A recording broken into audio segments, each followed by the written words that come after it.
O planeta Terra tem uma história longa, e claro que a história dos seres vivos é tão antiga quanto. Mas, quando falamos em seres humanos especificamente, precisamos ter em mente que nós não surgimos todos no mesmo lugar, nem na mesma época, e muito improvável que tenhamos nascido da relação de um único casal.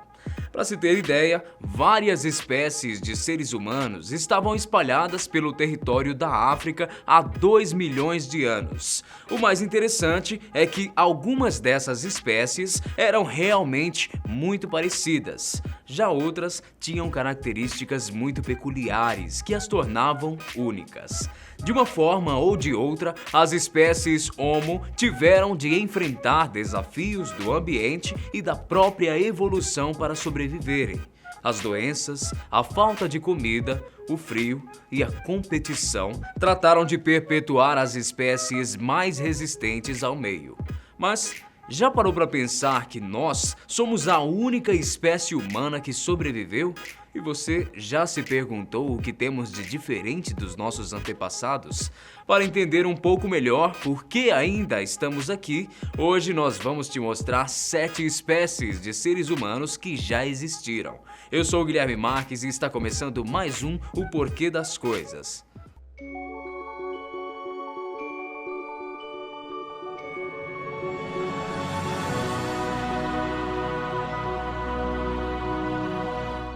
Por mais detalhes que as ciências tenham registrado sobre os nossos antepassados, ainda existe muita coisa para ser descoberta.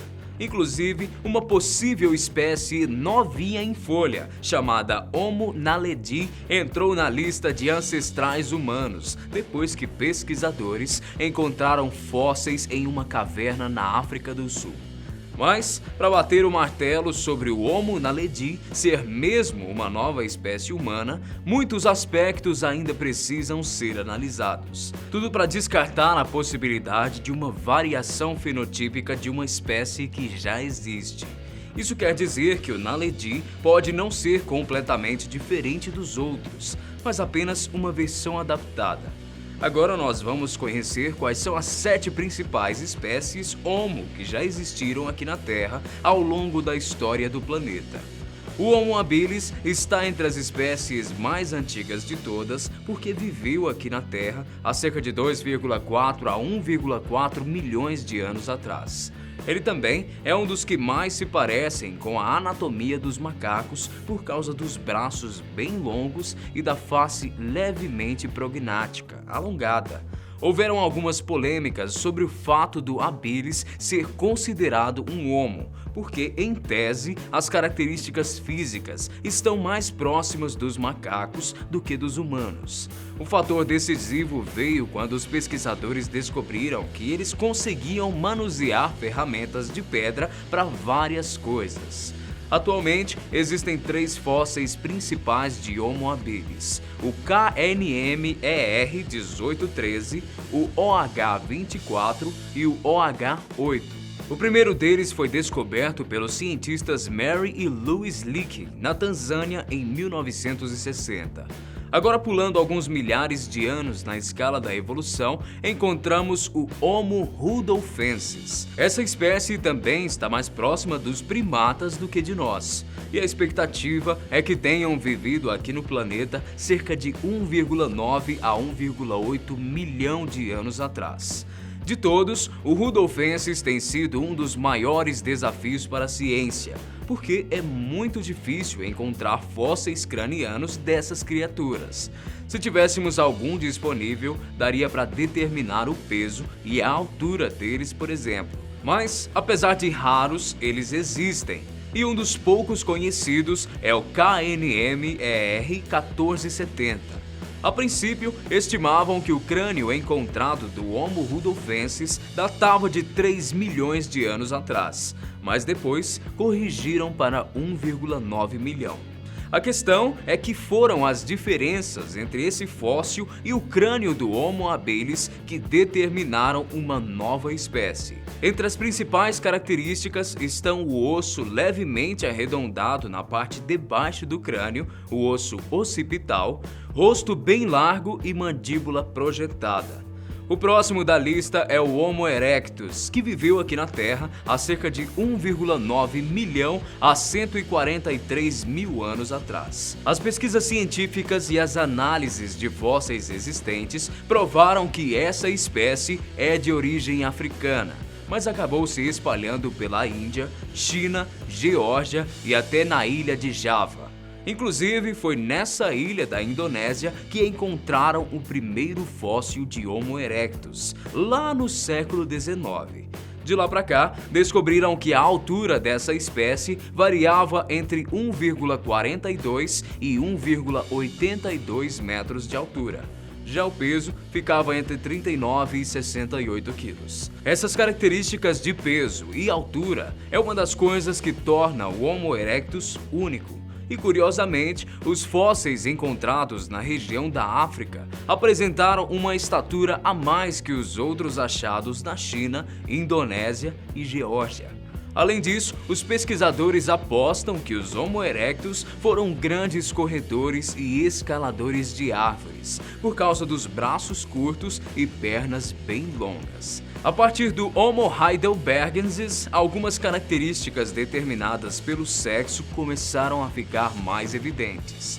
Os machos da espécie, por exemplo, chegavam a pesar 62 quilos em média e tinham algo próximo de 1,75 metros de altura. Já as mulheres mediam 1,57 metros e pesavam em torno de 50 quilos.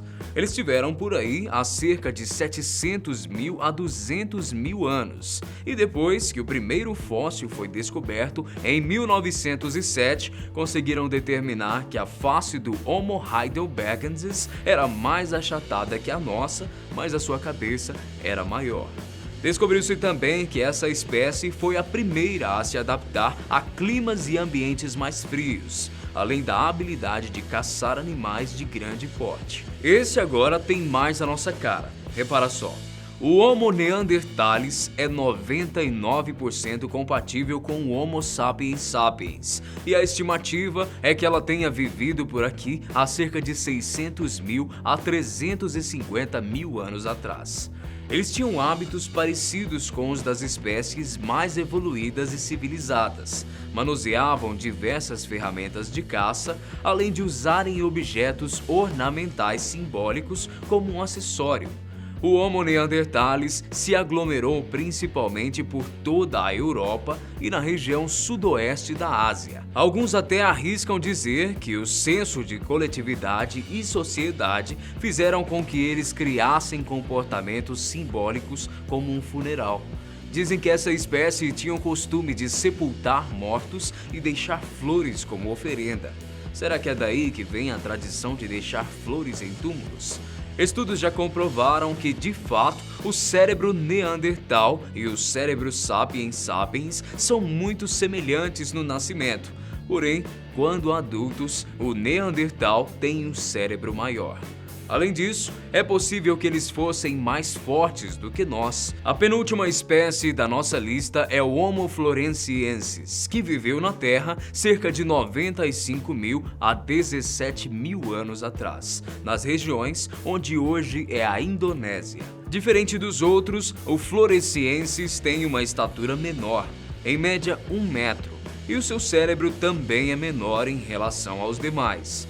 Os fósseis encontrados em 2003 e batizados como LB1 mostram que essa espécie também era boa de caça, mas se limitava a elefantes de pequeno porte e roedores maiores.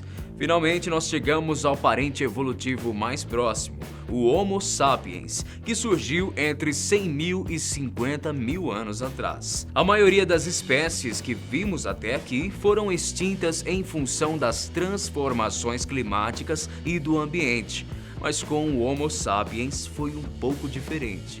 A evolução e a capacidade de se aglomerar em sociedade pode ter sido o fator-chave para a sobrevivência dessa espécie. Isso porque, uma vez juntos, puderam desenvolver novas técnicas de caça e agricultura, descobrir outras fontes de alimento, construir abrigos mais seguros e controlar melhor o fogo. É comprovada a existência do Homo sapiens pela quantidade de fósseis encontrados, sendo que o mais antigo deles foi descoberto na Etiópia. Uma das coisas que devemos ter em mente é que a extinção de alguns seres é parte natural do processo de evolução. Além disso, o comportamento e as circunstâncias em que o indivíduo se encontra podem determinar modificações genéticas, tanto para o bem quanto para o mal. Quer ver só? A tolerância à lactose é um problema real entre os europeus, por exemplo.